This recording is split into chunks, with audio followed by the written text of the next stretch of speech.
Good morning, good afternoon, good evening, wherever you are in the world. It's Joe and This is Walt Maclay. It's good to it's be Walt able to talk to all of Maclay. you.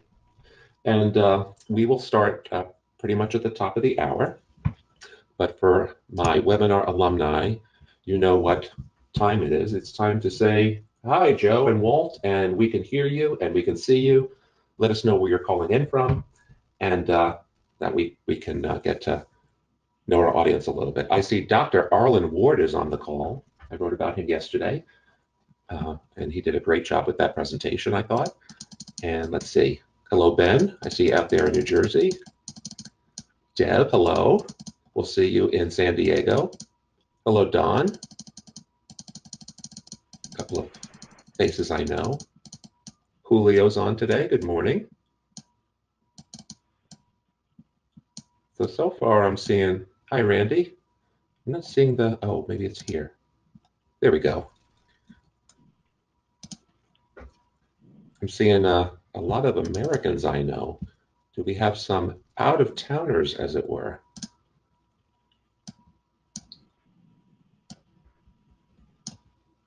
No, I'm just seeing a lot of California so far. But I know there are other time zones represented here. So out yourselves and say good morning and let us know that you can hear us and see us okay.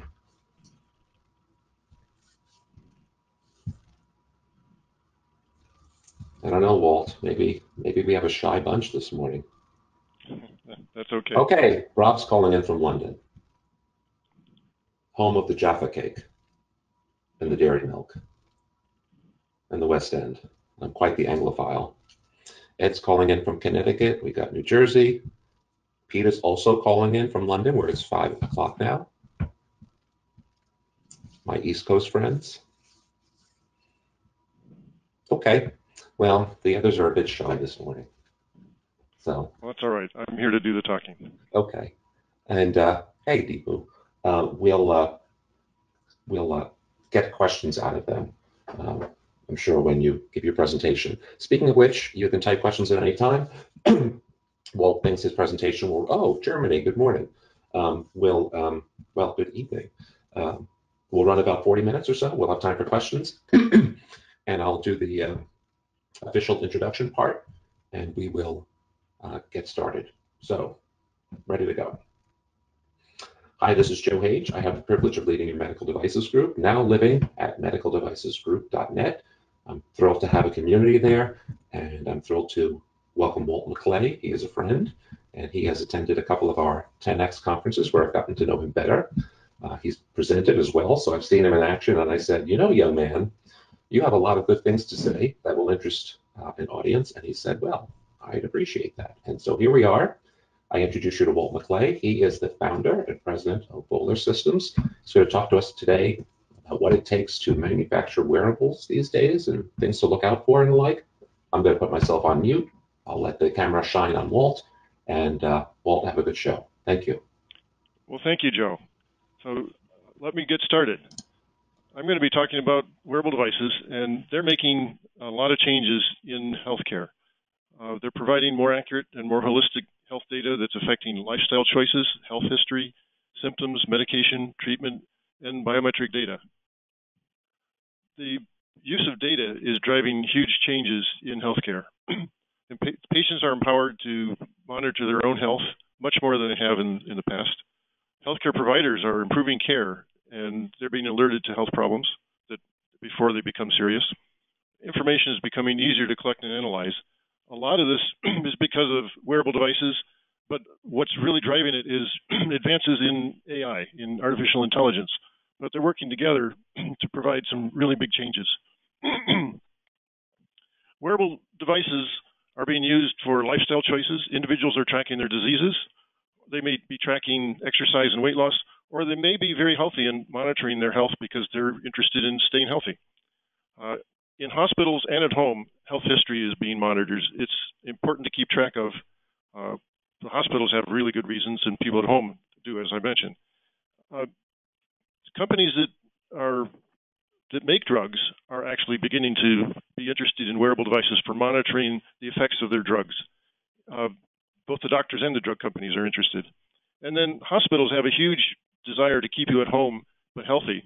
If you return within 30 days for the same condition, they don't get paid. But they also don't want you to get real sick at home. And this is what wearables are being used for.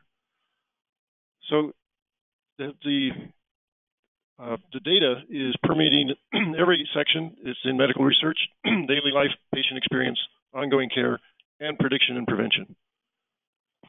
We're seeing a change in the standard of care, which is not a small thing. The standard of care is something that doctors are taught in medical school, and it changes slowly. And if you look 5 years ago, when devices were becoming available where you could monitor yourself or doctors could get data on you, they didn't really want to see it. They were concerned that they would miss something, there would be a liability. It was taking more time that they didn't have. This is changing, particularly among younger doctors, but even not just younger doctors. They're interested in getting this data. They're discovering that it can make things better for them and their patients. So having doctors adopt collecting data from patients and wearable devices is a big change. So the benefits are convenience, timeliness, data can come immediately, accuracy, and I don't mean because the data is particularly accurate, but if you measure over a period of time, you're going to see the highs and the lows. It's much better than getting one measurement of your blood pressure when you go to the doctor once or twice a year. Safety, because it's happening all the time, and it can be used to help with safety. I'll show you in a minute. And security. And mobility. You can do this monitoring without having to sit or go any particular place. Just go about your business. So let's look at some of the applications of wearable devices. Cardiovascular is a huge area, so of course you're seeing uses there for heart rate, ECG, breathing rate, blood oxygen, and motion. And this can be for healthy people, and it can be for people with cardiovascular disease. Sleep monitoring is another big area. There are companies who are monitoring patients at home instead of in sleep centers. There are also devices being created to help treat sleep apnea. And these devices typically measure blood oxygen, body temperature, heart rate, and motion. Diabetes, of course, has been monitored for a long time. There's been, for many years, a desire to have a non-invasive glucose monitor. We've gotten very close. We now have patches that you can apply to the skin. They have microneedles. So it's on the borderline of being non-invasive. The microneedles, you don't really notice as needles. They're not painful. And it's able to pick up the glucose. And I'll talk more about that later. But you can actually now combine that with a pump and with software, have a complete pancreas. And then in the hospital, monitors on patients. This is much better than every few hours having a nurse come and take the data. And for injury prevention, there's people with dementia. It's good to know when their condition changes, and by monitoring gait, you can determine that there's been a change in their health. Detecting falls, first of all, detecting when somebody leaves a bed to predict a fall, and secondly, if there is a fall, to summon help, often without the patient doing anything, because sometimes they can't reach to do anything. And in workplace safety, particularly in stressful jobs at high temperatures, there are devices measuring heart rate, temperature, and skin conductivity to make sure that the workers are healthy. So in our complex human body, there are a lot of things that you can measure, and I'm going to talk about 8 different types of sensors and some of the advantages and disadvantages in using them and how you use them. So body temperature is a very common measurement, very simple. Temperature sensors are easy to do, but it's not quite as easy as you might think. What you typically want to measure is core temperature inside the body, and you want to do this non-invasively. So you're measuring the skin and hoping it's the same as the core. Well, there's some places that are good for that, under the arm, on the forehead, but most devices that are wearable don't go under the arm or on the forehead. So you measure somewhere else. And in fact, where people most often want to measure is on the wrist, which is a very poor place to measure temperature. If you're in a cold room, your wrist is much colder than your core temperature. But you can use multiple sensors and you can compensate. So if you know that somebody has been exercising because they're sweaty, or if you know that the ambient temperature is much colder than the skin temperature, those are not good times to use to measure core temperature. But you can take other sensors, motion sensors and temperature sensors, and determine when to make a good measurement. This is called sensor fusion, and it can greatly improve the accuracy. Now, one other thing with body temperature, you're measuring the temperature of heat flowing from the body. If you don't have good contact, that heat flow is interrupted. So you've got to have good contact. Now, when I wear my wristwatch, I wear it loose, and it often doesn't have good contact, so that can be an issue. Motion is probably the most commonly used parameter. Everybody knows about step counting, but gait analysis is also very common. You can determine a change in health in a number of different health indications from gait change. The sensors can measure all kinds of motion. You can determine if somebody is walking, standing, or sitting with an accelerometer or motion sensor worn on the wrist. You can also measure dead reckoning. So you can determine which direction someone is going, how far they've gone, their orientation. And the advantage of doing this over using GPS is that it's much lower power. And wearable devices, we're going to talk about, power is everything. So over time, after many minutes, dead reckoning becomes less accurate. And it's good to occasionally pick up a location from GPS or from some other way. But for a short time, it's an excellent way to keep track of position at low power. Now, the manufacturers who make the accelerometers or the motion sensors are working very hard on making all kinds of algorithms to measure different parameters, such as the walking, sitting, and standing. And you can do this with a device worn in different places, on the ankle or the torso, as well as on the wrist. So there's a lot still going on in this area. Heart rate, of course, is important. It can be measured quite easily with ECG electrodes, just 2 electrodes. Now, we're not talking about measuring ECG, just picking up the heart rate itself. This can be done on the wrist and pretty much almost anywhere in the body. There's a difficulty. On a wearable device, it's desirable to have dry electrodes, not the wet electrodes that are typically used when you go to a lab for an ECG measurement. Dry electrodes can work, but they're a little more tricky depending upon the condition of the skin and so on. So another way to measure pulse is with a pulse oximeter. The pulse oximeter is designed to measure oxygen, but it picks up the pulse much more readily. Measuring the oxygen is a little bit trickier. So it's a great way to measure pulse. And it can be measured almost anywhere, although the one that works the best is transmissive, which works on the finger and could work on the ear, but not a great place for most wearables. There's a reflective type, which can work anywhere on the body. And I'll talk about that in a coming slide, some of the difficulties there. A third way that you could measure heart rate is with pressure sensing. If you put your finger on your wrist, you could feel your pulse, and the sensor could do the same thing. Because the others work so much better, pressure sensing is not used very often. I don't know of a case where it's been used. So for measurements on a wrist, one of the most common places, heart rate works great. We'll talk about ECG shortly. So with blood oxygen, the pulse oximeter, you're measuring the saturation of oxygen in the blood, and ideally it's close to 100%. The way the pulse oximeter works is it sends in 2 different infrared wavelengths of light, and it looks at the, one of the wavelengths is sensitive to oxygen, the other one is not. Both of them are sensitive to the heart rate, so when you subtract them, you can subtract out the heart rate signal, and you're left with the oxygen signal. Obviously you get pulse at the same time. So the reflective type sends light in and looks at what's reflected. You get a lot less light that way. It's an order of magnitude less light. And with a smaller signal, you have less accuracy. So getting medical accuracy with a pulse oximeter using a reflective type is possible, but it's tricky. It may be accurate a lot of the time, but under certain circumstances, it may not be accurate. So this is something that there are a lot of companies developing algorithms for it. It's something that if you want to do, you want to pay good attention to. And since we're typically putting wearable devices not on the finger, the transmissive type is what's being used a great deal of the time. So now we can talk about ECG or EKG. And it's pretty much the same measurement with EMG, that's electromyogram for muscles, or EEG for electroencephalogram on the brain. You're picking up a small electrical signal. For ECG, you got to have measurement points that are rather far apart, and far apart on a small device is inconvenient. The standard in the laboratory is 12 leads. They're placed even on the leg and all over the chest. You get great separation. With a device that's only 2 inches long, you can get a reasonable signal, but if it's a really small device, less than 1.5 inches, you're going to have trouble getting a decent ECG signal. we now have companies that are getting, with 2 leads, as good a results as the 12-lead standard ECG, which is quite amazing.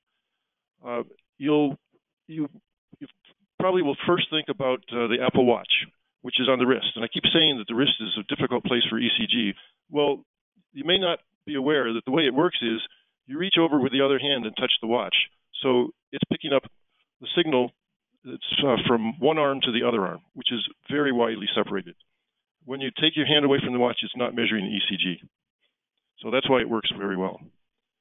EMG requires accurate placement. A great way of doing, or great use for EMG, is measuring the muscles in the wrist, which will detect which finger is moving.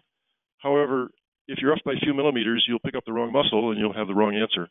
And the wrist doesn't have a very good, or the arm doesn't have a very good place, a very good reference. So it can be tricky to place those electrodes. You could put a dot on the arm with a professional, and then as long as it's there, you've got a reference, but that's not ideal. EEG, the only way you can pick that up is on the head. There are devices that pick it up on the temples, for example, from glasses. There are hats that have electrodes in them. These are reasonable ways to pick up EEG, so it can be done quite well. And for many applications, 2 leads is sufficient, and for more sophisticated applications, you need multiple leads. Respiration rate is typically picked up with a chest strap. So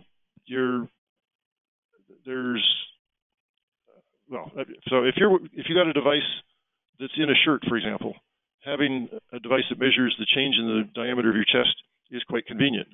For something on your wrist, obviously that's not going to work, or for a patch on your chest. There's another way of doing it. You can measure thoracic impedance. This is the electrical impedance of the chest, and it changes as you breathe in and out. And it changes enough that you can accurately measure respiration rate. Now, people sometimes want to do this on the wrist. The problem with placing a device on the wrist is you've got the arm in series with the chest, and the arm has a higher impedance. So the signal is much smaller, and a smaller signal is less accurate. And I've seen a company try to get accurate measurements of respiration rate on the wrist using thoracic impedance, but I haven't seen it work. It works at times, but it doesn't work reliably. One other way you can measure respiration is with the EKG signal itself. If you filter out the heart signal, which is a faster signal, you will be left with the respiration rate, and it works reasonably well. Blood pressure is, of course, measured normally with a cuff on the arm, and it's desirable to measure it some other way. Now, you can put a cuff on the wrist, but a cuff that compresses and releases consumes a lot of power, and it's not very desirable. It's bulky. So another way that it can be measured is with pulse transit time. You measure the time from when the heart beats to when the pulse arrives at an extremity. You can measure when the heart beats with an EKG signal, which happens almost instantly throughout the body because it travels at the speed of light, or close to it. And then you can measure the arrival of the pulse with a PPG signal.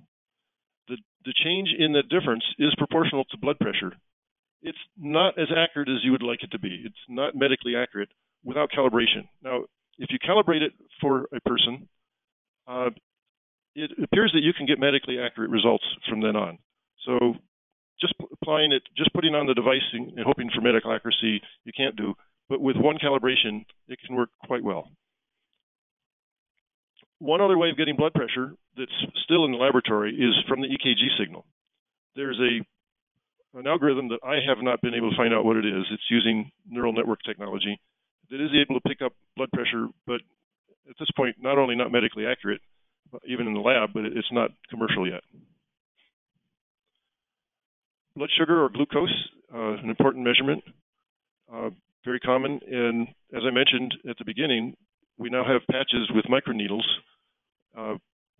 This is becoming quite common. It's becoming a standard. With the patches with microneedles, you still need to calibrate once or twice a day by pricking your finger, so it doesn't eliminate that need. There's a device that has a probe that goes under the skin, not just through the first layer of the skin like microneedles, and that one apparently doesn't need calibration. It's actually getting into the bloodstream. And apparently it's not uncomfortable. I don't have firsthand knowledge. So let's see. Well, the one problem with measuring glucose is it needs to be a place where you have good blood perfusion, and the wrist is not such a good place. But you'll see people measuring blood glucose don't mind putting these patches elsewhere. And I mentioned that you can now have a complete external pancreas. There are applications that typically run on a phone and collect data from the glucose monitor and send it to the pump. So we've come a long way in this area. Now let's switch over and talk about power. The big issue is batteries. When are batteries going to get better?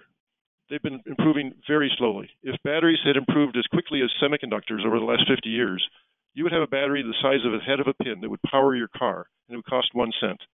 And we'll never come remotely close to that. And that's because we have a limitation with chemical energy storage. So we're going to be working around battery limitations, and we're just going to have to figure out how to solve other problems rather than the battery. So I expect that battery technology could get 2 times as dense as it is now in the next few years. There's a lot of people working on improving it. 2 times would be nice, but it's not dramatic. The limitation in chemical energy storage, about the best you can get is gasoline. And just pure gasoline in my pocket, it's not safe enough for me. Even lithium batteries are marginal in their safety. Nuclear energy is much more dense, but obviously not something we're going to have in our pockets anytime soon. So right now we're faced with a trade-off between safety and energy density, and we'll get a little bit better. So here's a little information and with some numbers, well, rough numbers.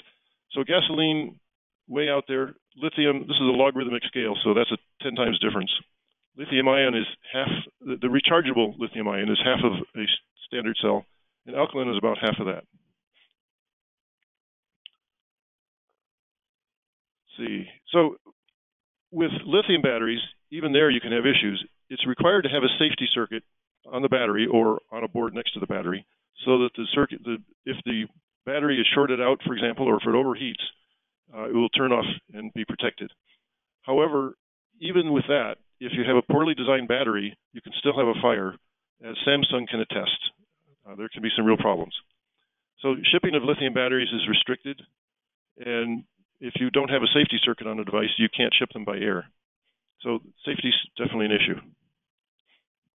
Let's talk about the other ways that we can increase the life of our devices, and that is by improving the electronics, the sensors, the software.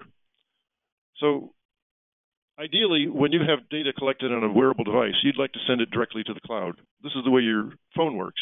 It has cellular connection direct to the cloud. That takes a lot of power. Your phone has a pretty good sized battery, and it still barely lasts a day if you're lucky.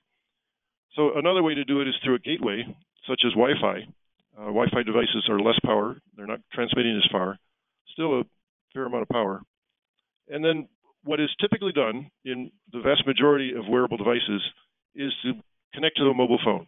So you'll have a sensor device, and it typically is using Bluetooth LE, Bluetooth Low Energy, to get to the phone, and the phone sends the data to the cloud. Now, if the phone's not there, you can't send the data, but the device can store it and send it later, and in most cases, that's okay. So let's take a look at how much power is consumed versus the data rate that's on the horizontal axis and the distance that it's sending the data. That's the trade-offs. So here we take a look at, in the upper left corner, Bluetooth LE and Zigbee, 2 different technologies but very low power at a fraction of a milliwatt. If you take a look at speed, they do work in the kilobyte per second range, but they're transmitting a few meters. At the 100-meter point, they're not working. Bluetooth itself is actually considerably more power. Bluetooth and Bluetooth LE are quite different. Bluetooth handles audio where Bluetooth LE doesn't really. And then Wi-Fi can be, it's moderate power, considerably more than Bluetooth LE, but it can go into the megabyte per second or megabit per second range. And it can go into the 100-meter range with a significant amount of power. And of course, if you get into cellular, you can go more than a kilometer to a cell station, which means you can go anywhere. And if you get to LTE cellular, you can do very high-speed streaming video. And what you pay is, there's a lot of power, 700 milliwatts. Now, these numbers are not precise. It depends upon a lot of factors, but they give you an idea. There's one thing I want to point out now, LoRa, which is right in the upper left corner, just below Bluetooth LE. it's almost as low power, but it shows up under the 1 kilometer. It's a very long distance transmission, and a little more power, but it's for anything that can transmit that distance, it's 2 orders of magnitude less power. It's not designed for high speed. It really shines when you're in a few bytes or hundreds of bytes per second. This is a new technology, and there are several others. It's being built out in various cities. So right now, if you have a device that uses LoRa, in some cities it'll work everywhere, and in other cities it may not work at all. And it's being put in different countries as well. The one advantage LoRa has over other similar technologies is that you can put in your own base station. So you can, for example, put in a LoRa base station that will cover a very large factory for 1 kilometer with a single station. So ideally, this is a great way for a wearable device to send data directly to the cloud. In the coming years, it's going to become popular, but until we have it fully built out throughout the US, it's going to be risky for somebody to put this in their device. Another high consumer of power is a display. If you take a look at what is typically used, a color LCD or color LED, we get up into the watts, very high power. The OLED displays are less, they're in the milliwatts. If you look at what's on your watch, the single color, or the grayscale LCD, that's in the microwatts. That's why your watch can display and last for years on a tiny coin cell. Digital paper is similar in power. The cost is considerably higher. And one other thing that's missing in digital paper is it's not very good at color displays. Right now you can get color, but it's not very good quality. Also, digital paper doesn't change quickly. You cannot have live video, though for most wearable devices that's not a big limitation. However, because of the costs and the limitations, most wearable devices don't have displays. So how much power do sensors use? Well, a camera is a sensor, and the camera uses a lot of power at 300 milliwatts. And if it's going to work at night, it may add another 200 milliwatts. You're familiar with cameras on your phone. Your phone can work just fine for short bursts of video with a pretty large battery. But if you wanted to take video continuously, it would require a very large battery. GPS is moderate for power. That's why it's good to use a motion sensor when you can. A load cell, which measures weight or pressure, is moderate. A pulse oximeter is moderate. Now, you don't have to have these sensors on all the time. So with software, you can turn off your pulse oximeter. You don't need to make a measurement every minute. A measurement every 5 minutes or every hour is probably just fine. So even though it's a moderate amount of power, the average power can be very low. We get to EKG. That's the electronics that are going to consume about 1 milliwatt. It's quite small. A 9-axis motion sensor, below 1 milliwatt. A microphone and light intensity, depending upon the technology, they're moderate to very low power. And then the winner of the contest is the 3-axis accelerometer, which has been in use for a long time. When you get down to way below, 0.01, this is 10 microwatts.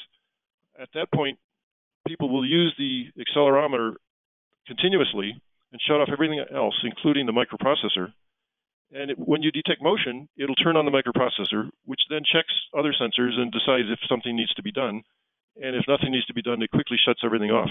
This is a good way, using software, to keep the power very low. So now let's switch and talk about wireless charging. There's a big advantage to wireless charging. You don't have to plug in a cable. There's no connector, and connectors are unreliable. That's a major failure point in devices. It's very convenient not to have a cable. It's easy to seal an enclosure. It's great for a sterilized device and even better for an implanted device. So wireless charging has some big advantages. There's some limitations. The charger has to be designed to work with the device that is charging so that you properly place them together, because they need to be within a few inches. If you orient it wrong, or if you place it in the wrong place and it doesn't charge, you'll pick up your device and discover that it's not fully charged. And there's typically not an indication while it's charging, or there may not be. The short distance is an issue. There's technology being worked on to provide long distance charging, but they're not available for real products today. And they have some issues too. The charging is typically slower. A big limitation is that it just costs more. There's more involved involved in wireless charging than in plugging it in. And people have gotten used to plugging devices in with a USB connection. So I've found that although many of our customers come to us and say that they'd like to have wireless charging, because of these limitations, they end up not doing it, unless they're in an area where having that advantage is a significant advantage that the customer would pay for, or if you're in a market like a cell phone where if you don't have it, you're missing something that everybody has. In wireless charging, the biggest standard is Qi. QI is pronounced Qi. It works up to 4 centimeters, as I said, not very far. There's a 5-watt standard, which is fine for most wearable devices. There are other standards at higher power, and this has become well adapted. Air power, which Apple uses, is also based on Qi. And then there's a number of older standards. There's Resonance, Y-Power, PMA. These all merge together to form the Air-Fuel Alliance. And unfortunately, we still have several standards in the Air-Fuel Alliance. So with multiple standards and not being compatible with Qi, this one's not doing as well. Qi has clearly pulled ahead. When somebody asks me about wireless charging, the only thing I ever hear them ask for is Qi if they ask for anything. So I think now we have a de facto standard with Qi. Now, if you're making your own device with your own charger, you don't have to use a standard. Implanted devices very often, pretty much always, use a proprietary charging technique, and that's perfectly okay. Let's talk a little bit about data security. It's been just about 3 years since the FDA issued a guidance document regarding end-to-end security. And end-to-end security is a lot more than just encrypting data. You've got to make sure that the device that's sending the data is the right device, that it's an authorized device. You've got to make sure that the data is valid when it gets to the cloud or wherever it's being received. It's coming from a known device. It's the right data at the right time. It's on the right user. It's accurate. The data, once it gets to the cloud, has to be stored securely. And one Achilles heel that's very interesting, people really like to have the ability to update the software in a device. Well, if that device cannot reliably recognize the source of that update, then I can send an update to that device and make it do whatever I want. And now you've lost your security. So there's a lot to security. And there's some companies that have gotten some real bad press about security. So large companies have gotten really paranoid about it now. Fortunately, there are solutions that will help you get security. There's a company called SecureRF that has an encryption algorithm that will run on an 8-bit processor.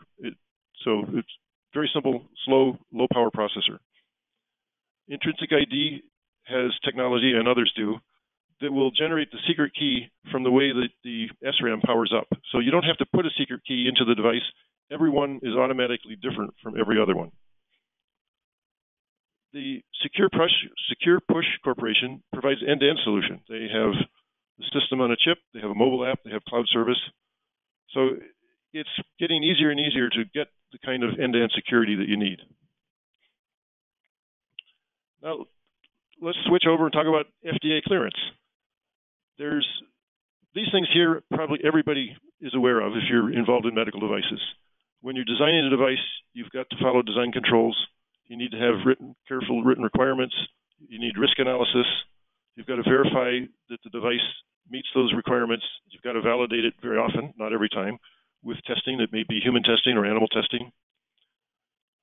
The verification and validation are quite simple for Class 1, and when you get to Class 3, very rigorous.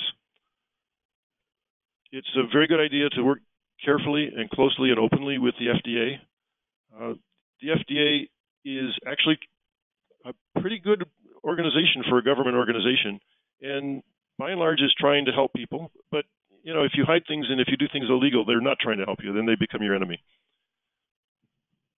Now, what people may not be aware of with the FDA, there's some standards that were issued a number of years ago about smartphone apps, and this I'm pretty sure applies to things that, such as apps on a watch. The requirements are less than what you would have for another device that's a separate device. So if you've got a device that helps people manage their disease or condition, but it's not providing treatment, it's not providing diagnosis, that's not a medical device. if you were to make a device separately that did that, it would be a little harder to say that it's not a medical device. If you have software that's helping patients document or communicate their condition with a doctor or healthcare provider, that's not a medical device.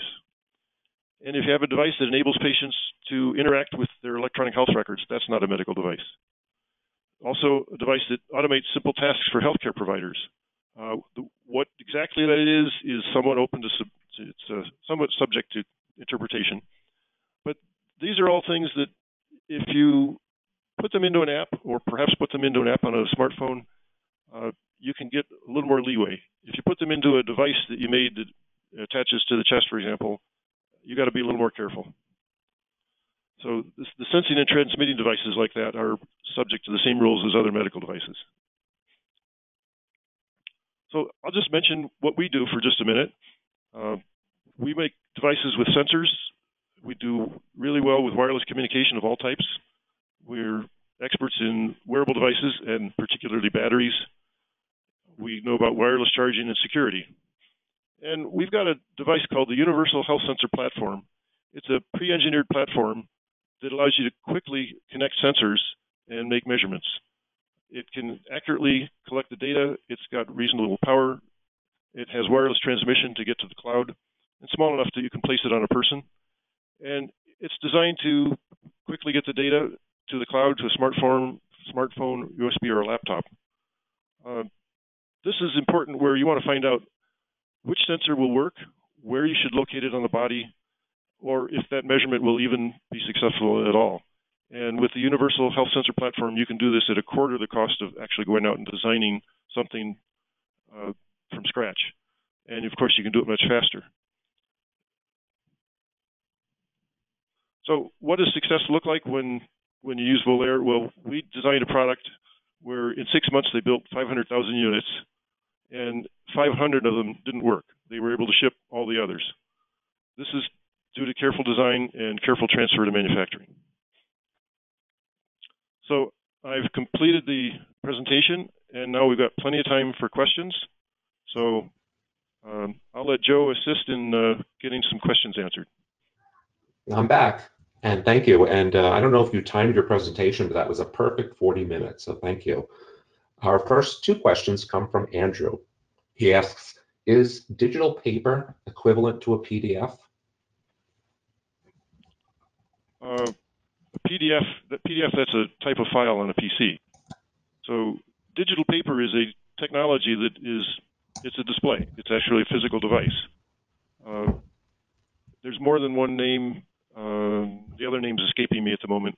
But where you've probably seen digital paper is on the Kindle. That it's only black and white, and it changes slowly, and it's a perfect application where it's a very low power display because it's static most of the time. Okay. He also asks, is the power consumption chart on a per sensor basis? For example, EEGs require multiple sensors. So would they consume multiples of 1 megawatt? Milliwatt. Milliwatt, pardon me. That's my bad interpreting it. No problem. It's as you add more sensors or more electrodes, it increases, but not proportionally. So there's a certain amount of power that's used if you're making the measurement, and some additional power for each one you add. So a 12-lead ECG is not 12 times as much as 2 leads, or 6 times as much. Okay. Anastasia asks, what new technology is coming for wearable devices? So what I've seen recently in wearable devices is flexible electronics. And for a long time, I saw flexible electronics in the lab, and I said, well, that's interesting, but I can't use it yet. In the last year, I've seen lots of companies producing products for manufacturing these devices and producing sensors that are flexible. So now you can actually get a chip that is flexible, the semiconductor. And what they do is they take a standard semiconductor. It can be a microprocessor you can buy off the shelf.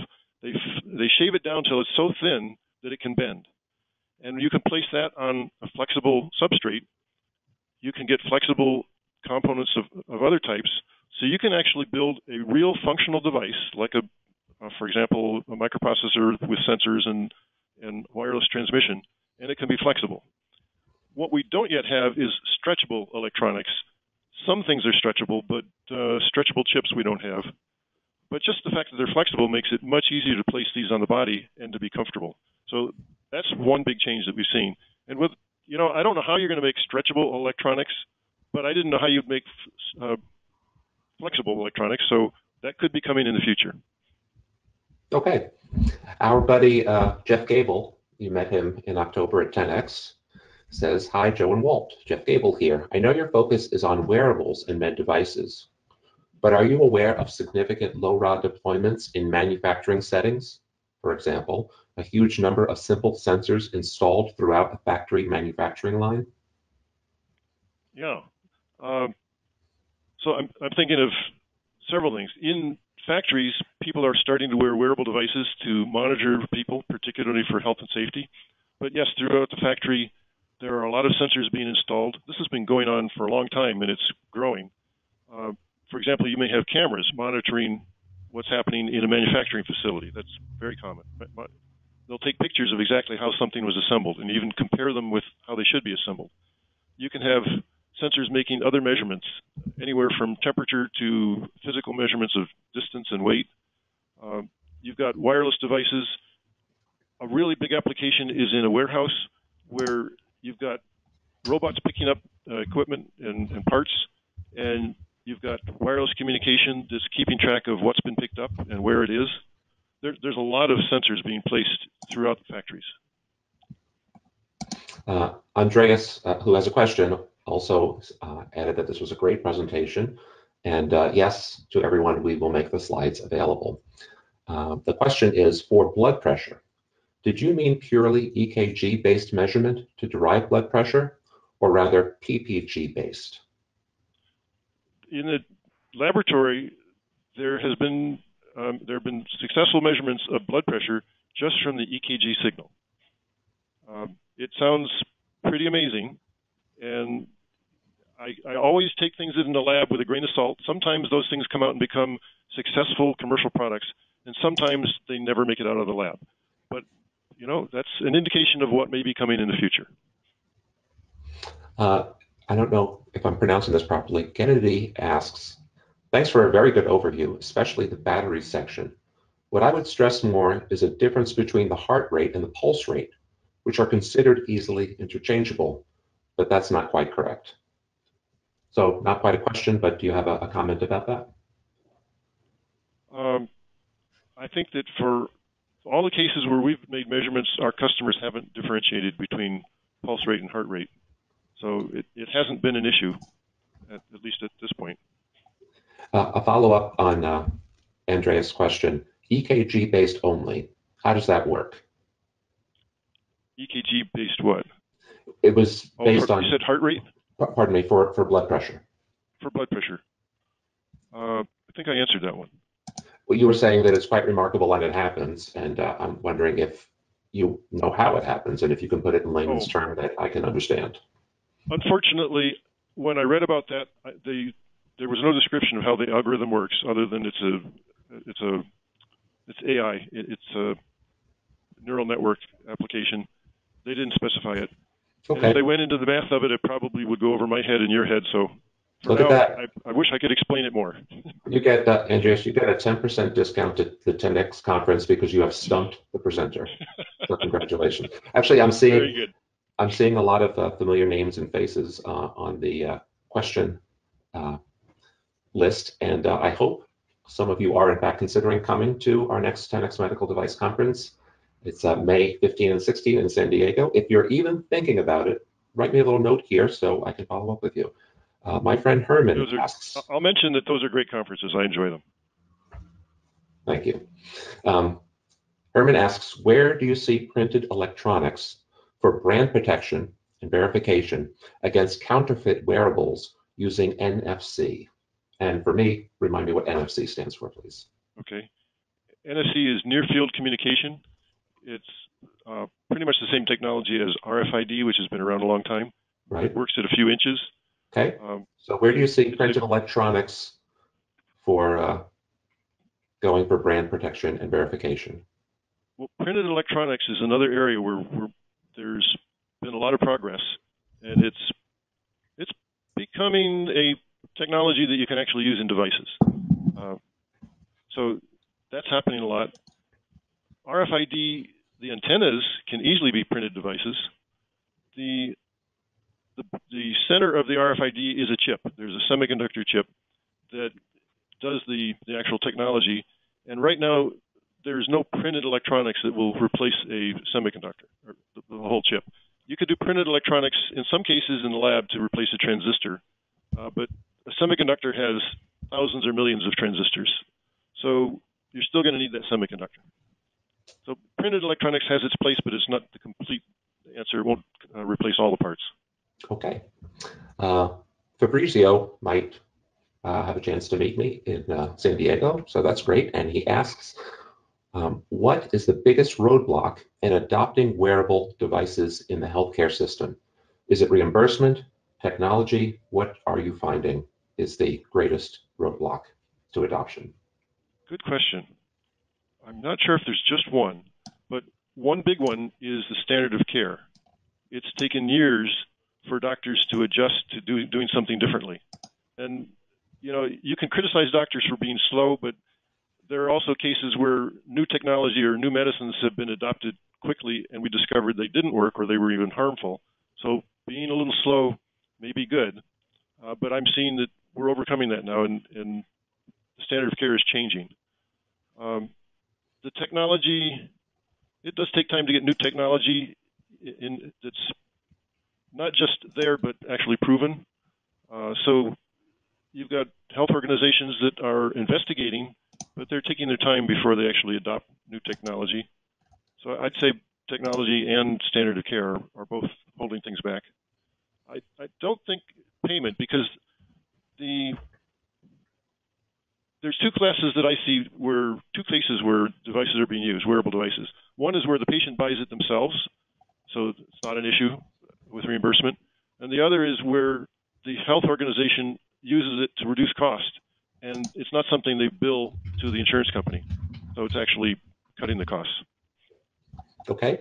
Our friend Julio is asking, are there any new technologies coming that could harvest and use power from the human body itself? Temperature, sweat, secretions, etc. This is a great question and a very important one. There are many ways that you can collect energy. It's called energy scavenging. And so, for example, you can pick up energy from temperature differences, which you have on the body. You can pick it up from radio emissions. All the radio transmissions that are around us are energy that we can pick up. You can pick up sunlight. You can pick up energy from motion, which we have on the body. The biggest problem with all of this is all of these technologies generate microwatts of power, and pretty much all of the technologies that our customers want us to build require milliwatts of power. So although frequently customers ask us if they can use energy harvesting, when we actually calculate out what they can do and also what it would cost and the space it would take, they almost always decide not to do energy harvesting. But it can be done.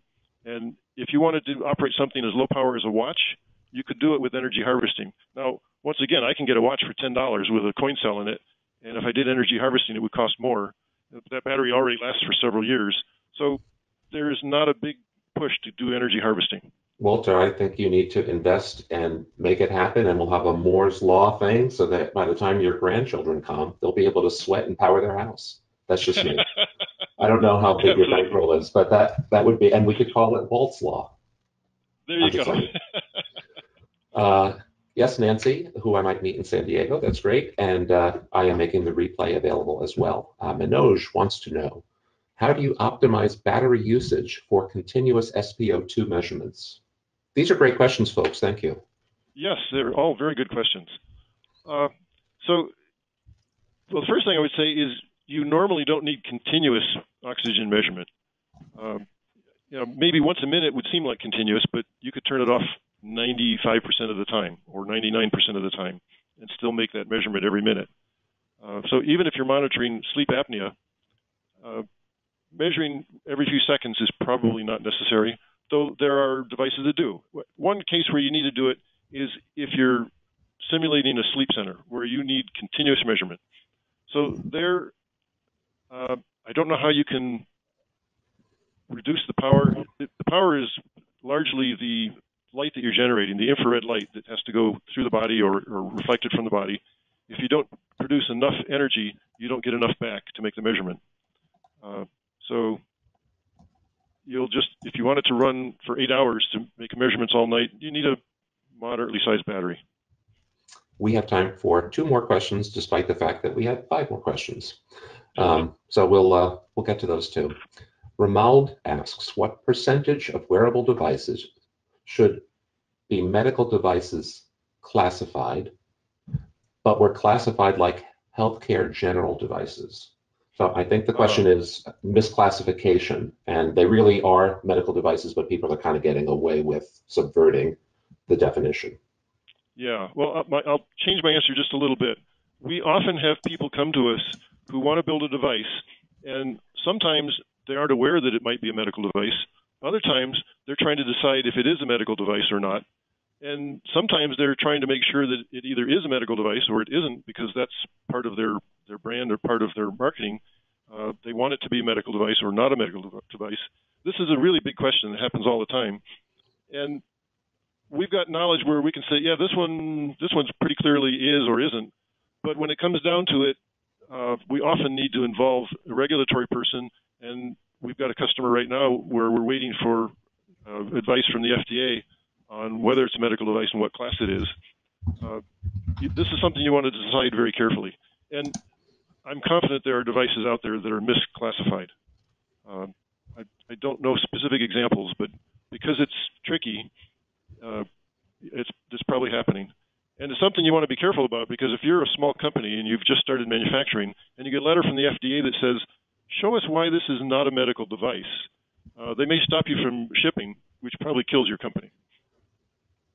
I just thought up a very fun idea about that. So give me a call after this conference and we'll talk about it.